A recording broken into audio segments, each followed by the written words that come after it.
La course au carburant. Accélération de ce jeune homme freiné une fois à la station-service, tellement la file d'attente est longue. Taximènes, mototaximènes et même des piétons munis de bidons parqués au quartier Manayondi depuis des heures de cette matinée du 9 janvier 2023 pour étancher leur soif de ce combustible de moteur. Mais il faut s'armer de patience pour atteindre les pompistes. Depuis 3 heures, je suis là pour attendre le carburant. C'est depuis hier. Moi-même, je lui ai dit que non. Ce matin, donc, ça va être grave. Il n'y a plus le carburant. Moi, je suis depuis 5 heures dehors pour le carburant. Personne n'est venu. Nous sommes de loin. J'ai même fait le rond pour longtemps partout. J'ai fait de tout de la ville. Il n'y avait pas. Ça m'a marqué. Il y a un peu de carburant. Bon, il n'y a pas l'espace. Ça carbure ici, mais à vitesse réduite et visiblement à la tête du consommateur. Finalement, au lieu de vendre à tout le monde, on ne vend pas. Ils vendent en série dans les bidons. Pour là où ils ont l'avantage. Je suis dehors depuis 3 heures. Je n'ai que 3 voitures devant moi. Vous pouvez me regarder, il y a un rang là-bas, ce sont que les bidons. Et si vous arrivez près de là-bas, vous allez constater que ce sont les mêmes bidons qui servent. Et allez de côté là, vous allez voir les marchés de carburant là-bas, 1000 francs, 1100 francs le litre. Alors qu'ils achètent ça ici à 600 francs. Autre panne signalée par des usagers. Dans cette essencerie, le monnayage. 5 000 à 5 500. Tu donnes 2 000, hein? On te donne 1 500 de carburant. Et on va travailler comment? Les passagers manquent pourtant le moins, même s'il y en a qui, là d'attendre, frappent à pied dans l'espoir d'un retour à la normale dans les stations-service de la cité capitale, également en pénurie de carburant.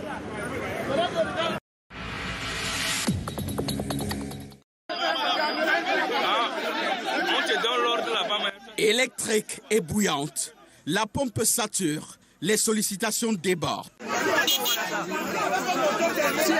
Agglutinés là, motocyclistes, automobilistes et consommateurs sans engin armés de bidons. Ici, au lieu d'une nouvelle route Bastos, il est 22 heures. Sur la dizaine de pompes de la station, une seule piste du super sans répit, les autres en arrêt. La file d'attente automobile part de la station jusqu'au carrefour Tinga d'un côté et jusqu'à Warda de l'autre. Les motos arrivent au fur et à mesure, parfois en panne sèche déjà. D'autres ont garé à milieu et portent des bidons dans les rangs interminables. D'autres ont démonté les réservoirs de motos. 1, 2, 3, 4, 5, voire 6 heures sur place. L'attente est longue. Je suis là depuis 19 heures. Mais la maman qui est portée depuis là, elle est partie. Je ne sais pas ce qui s'est passé. Mais elle a gardé là. Parce que mon réservoir, elle m'a bien monté sur le collant. Elle ne m'a pas encore gardé. Elle se lance collant, elle me donne pas. La police assure le maintien de l'ordre. Les joutes verbales crépitent dans cette ambiance tendue. Quelques coups de poing de temps en temps. Les règles établies là, 1000 francs Mardi pour les motos, 2000 dans des bidons et 5000 pour les véhicules. La patronne des lieux, aux commandes de l'opération, est la seule ordonnatrice de service. Ses amis ont la priorité et à la moindre plainte, elle se revendique épouse de divisionnaire, impitoyable à la réaction. Jusqu'à 2 heures, la diligence organisée par ce patron de police en civil a pu accélérer les choses. Mais la file est encore impressionnante. La patience berce certains chauffeurs au sommet circonstanciel. Eux au moins sont confortables dans des véhicules. Les autres à la merci du froid et des moustiques.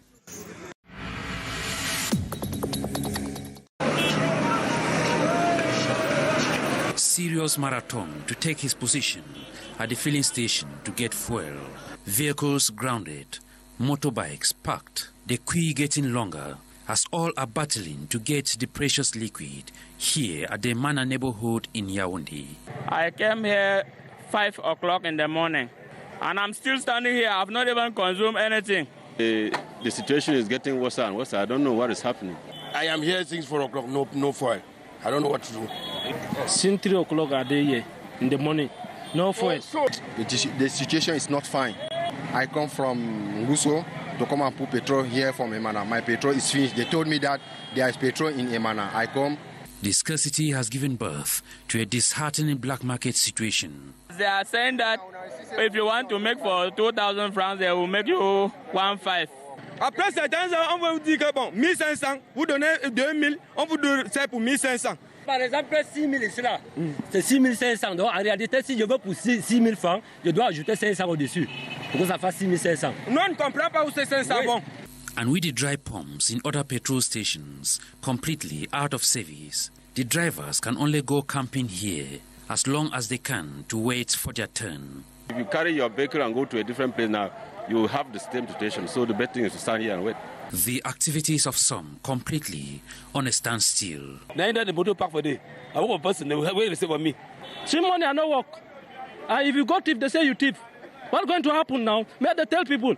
And consequently, by 11 a.m., many Yaoundé city dwellers were still stocked by the roadsides, running late for work, but difficult to get a taxi or a motorbike. Only those willing to pay more than the usual transportation fare are considered. Monday's court session was brief and was again adjourned to January 30.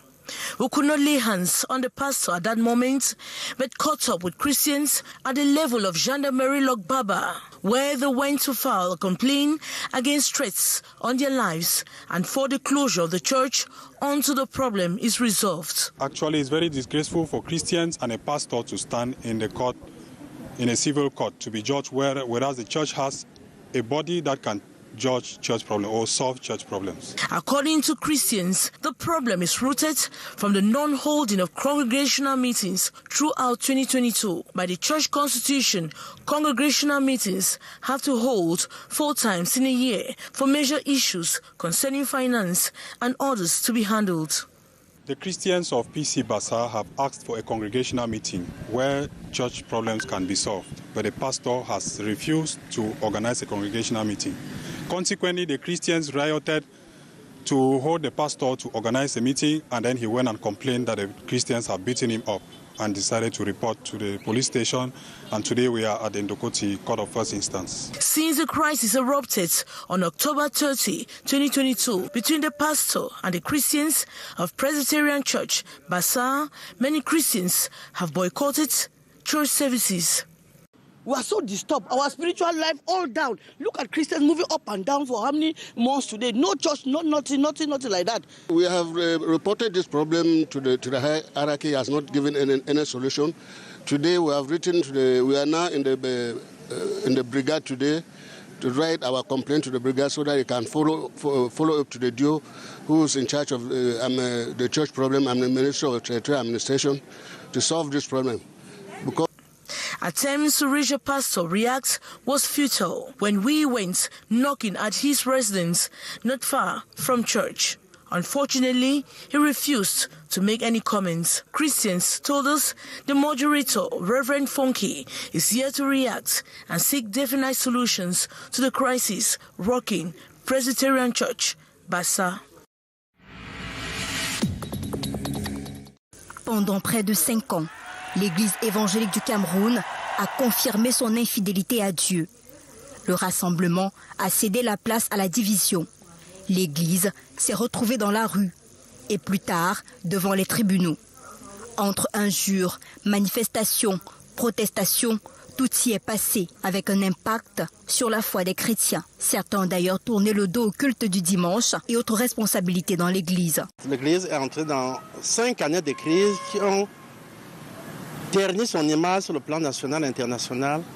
Les conséquences sur la vie sociale des chrétiens et sur l'image de l'Église ont été catastrophiques. De mésententes, de mensonges, d'injures nous a amenés au plus bas, n'est-ce pas, de ce qu'un être humain peut être.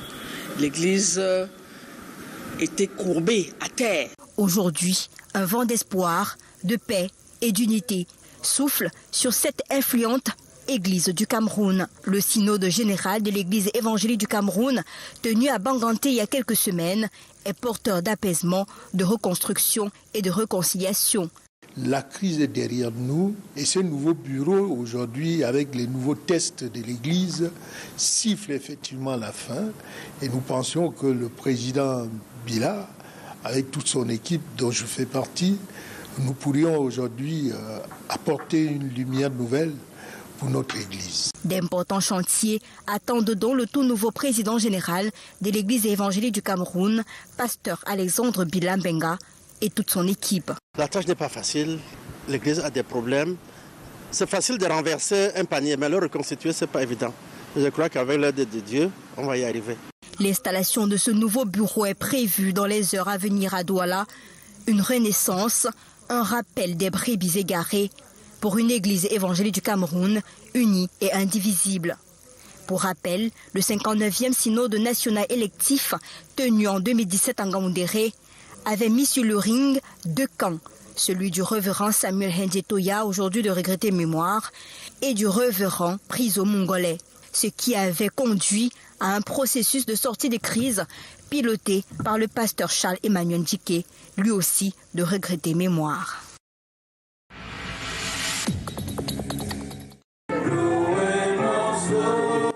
Veillée artistique en la mémoire de Pierre-François Djoutadifo, guitariste camerounais de talent ayant contribué à la production musicale de nombreux artistes locaux et internationaux. Moment de recueillement ici au Centre culturel français de Yaoundé, où ses frères d'armes, mais aussi la jeune garde, en communion, prient pour le repos éternel de son âme. C'était le 20 novembre dernier, des suites de maladie. Ses proches se remémorent l'homme simple et généreux, ainsi que l'artiste engagé qu'a été PF. Je perds pas seulement un père, mais aussi mon ami, mon confident. Et depuis son départ, ma vie a changé à jamais. En début de soirée, il démarrait sa voiture avec ses guitares et il s'arrêtait dans chaque cabaret pour encourager ses jeunes amis. De temps en temps, avant de traverser les feux pour aller vers la ville, ça était chez moi et on faisait quelques exercices de guitare. Le concert de musique pousse à fond les décibels. L'émotion est à son comble, alors que des larmes coulent silencieusement sur certains visages. L'homme a marqué son temps. Cette veillée marque le point de départ de ses obsèques qui le conduiront dans son Bacham natal par Ida, dans la région de l'Ouest, le 14 janvier prochain. There are over 40 students from the Harvard Business University of the United States of America who are on a cultural visit to Cameroon, accompanied by their colleague at one of the university's branches in Cameroon. As part of the traditional HBS culture, I am bringing about 40 students and partners from Harvard to come and visit Cameroon. Our first stop today was in Douala, and we're going to continue in different cities around the country before ending the trip. The objective is to show them the cultural diversity of Cameroon, the reason we are called Africa in miniature, and we hope that through food, adventure, and discovery, they'll be able to leave this place knowing why I am happy to call it home and why I was proud to plan this trip in the first place. They had their first outing on January 9, 2023, with a courtesy visit to the palace of King Douala Mangabel. King Douala Mangabel recounted a series of Cameroon historical events to the Harvard business students, focusing on the Douala cultural heritage and that of the Sawa people in general.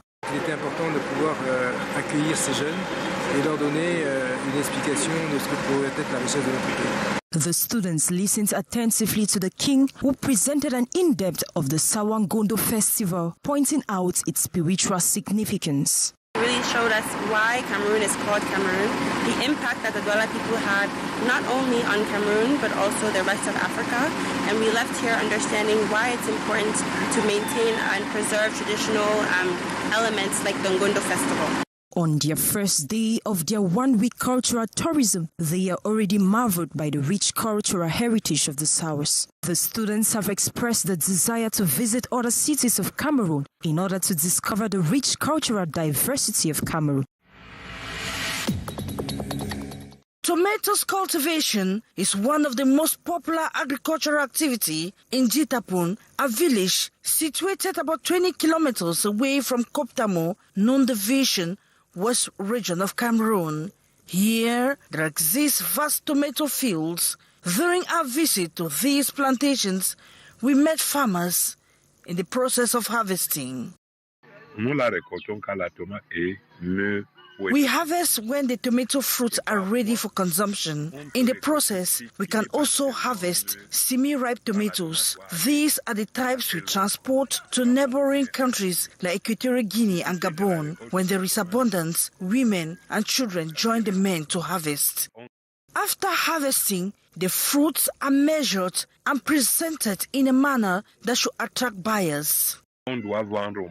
We sell to customers tomatoes which are healthy and resistant to long distances from farm to market. That's why we place the tomatoes in baskets in presentable manners so that retailers should feel happy and comfortable when they buy the products. There is usually no fixed price for tomatoes as the prices fluctuate depending on the season and harvest. With this agricultural activity, farmers in Jitapon are able to meet the needs of their families, emphasizing the fertile soil gives them minimal stress. We cultivate even in open fields. We don't need to water the plants because the soil is fertile and humid, suitable for tomato cultivation. It is a real gift to the people of Jitapon. To prevent wastage when there is abundance in tomatoes, the population has called on the powers that be to create processing and conservation units. These, they say, will create jobs for young Cameroonians. Nous avons trouvé très intéressante l'idée de relancer ce qu'on appelait à l'époque les championnats de corpo et vétérans, en liaison avec d'autres fédérations, avec le ministère des Sports et de l'Éducation physique, parce que il m'a dit, et ça je le savais déjà un tout petit peu, il m'a dit vraiment, mon cher père, ne lâchez pas le sport. C'est ça qui va vous maintenir pendant longtemps encore en vie et surtout en forme. Et donc il y a de belles perspectives entre la Fédération camerounaise de football et toutes les strates de notre société. C'est en nocturne, sur la pelouse d'Unisport du Honcam, qu'Ofta de Kribi s'est déplacé ce week-end pour le compte de la 7e journée de Ligue 2. Après 15 minutes de jeu et de nombreuses occasions, le flambeau de l'Ouest obtient un pénalty et le transforme.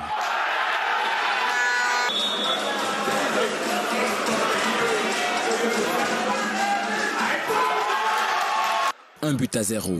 Le score restera inchangé jusqu'à la fin de la partie. Service minimum, mais vous savez, un match de foot, c'est soit un match nul, soit une défaite, c'est un 3 points.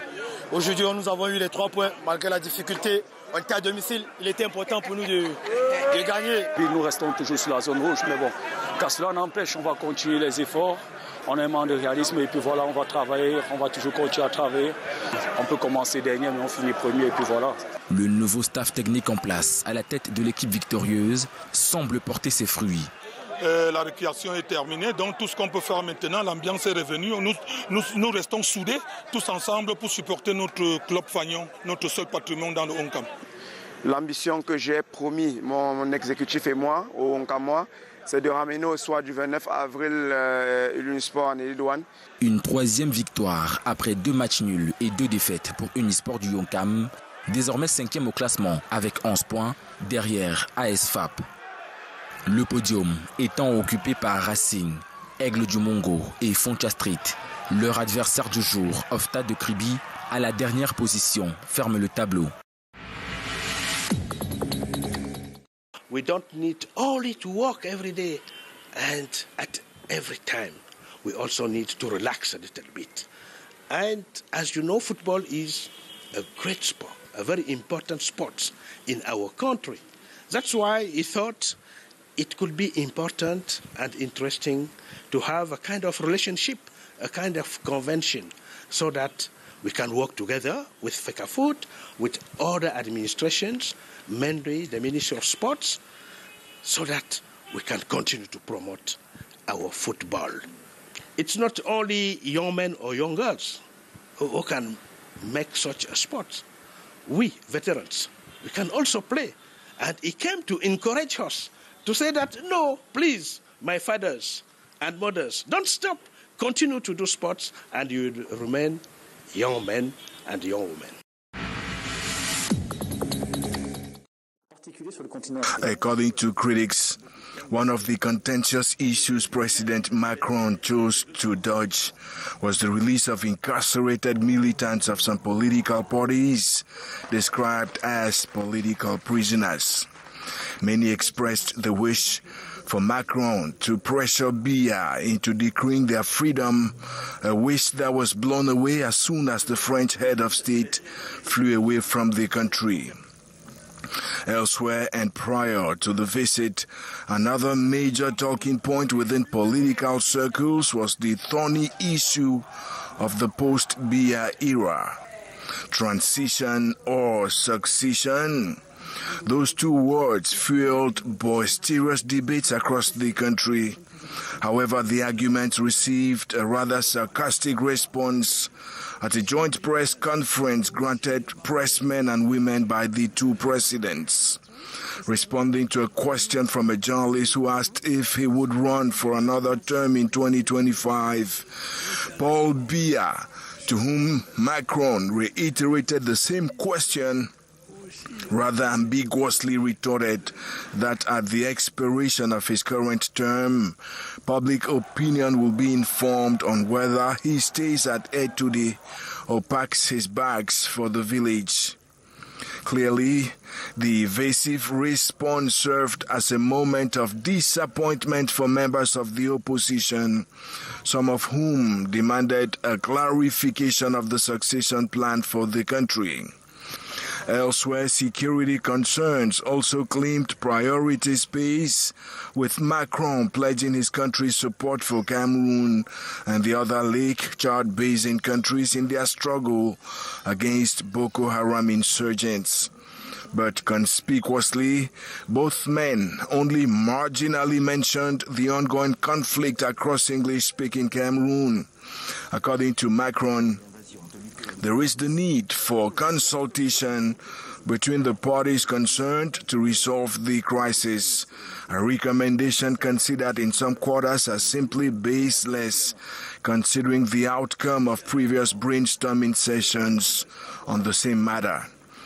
Without much surprise, the story of the colonial past between France and Cameroon also made it to the discussion center stage, with the French leader announcing his ambition to put in place a network of Cameroonian and French historians to shine the light on the deeds and misdeeds of France during the colonial era and beyond independence. Macron also seized the occasion to harp on the spreading Russian influence on the African continent. He said all African leaders refusing to openly condemn Russia's invasion of Ukraine are hypocrites. Against the backdrop of a steady uptick in anti-French sentiment across Africa, Macron made it a point insisting that befriending Moscow was a dangerous option. With those pronouncements in mind, analysts concluded that Emmanuel Macron's trip to Cameroon was hinged on two main reasons: defend French interests and discourage any possible rapprochement of the country to Russia.